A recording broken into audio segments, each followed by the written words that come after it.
Escalation in continued exchanges of fire and escalation in bellicose rhetoric from both sides, as if an all-out war was imminent.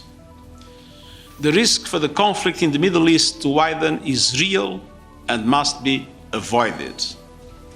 One rash move, one miscalculation, could trigger a catastrophe that goes far beyond the border and, frankly, beyond imagination. Let's be clear.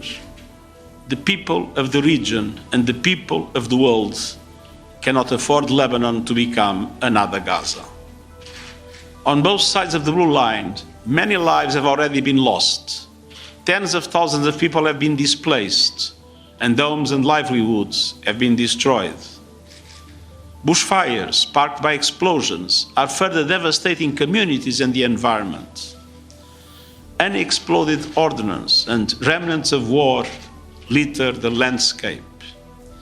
And these pose additional threats to people in both Israel and Lebanon, and to United Nations and humanitarian personnel. The parties must urgently recommit to the full implementation of Security Council Resolution 1701 and immediately return to a cessation of hostilities. Civilians must be protected. Children, journalists, and medical workers should never be targeted, and displaced communities must be able to return to their homes. The world must say loudly and clearly, immediate de-escalation is not only possible, it is essential. There is no military solution. Further military escalation will only guarantee more suffering, more devastation to communities in Lebanon and Israel, and more potentially catastrophic consequences for the region. It's time for reason and rationality. It's time for practical and pragmatic engagement by the parties to the diplomatic and political avenues available to them. For our part, the United Nations is actively engaging to promote peace, security, and stability in line with Security Council Resolution 1701.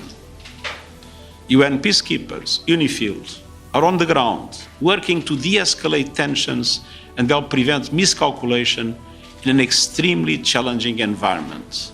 I deeply appreciate their service.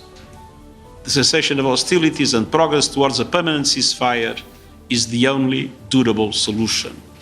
And the United Nations fully supports diplomatic efforts to end the violence, restore stability, and avoid even greater human suffering in a region that has seen far too much. As we do so, we continue to press for an immediate humanitarian ceasefire in Gaza, the immediate and unconditional release of hostages, and a real pathway to a two-state solution. Our position has been very clear since a long time ago.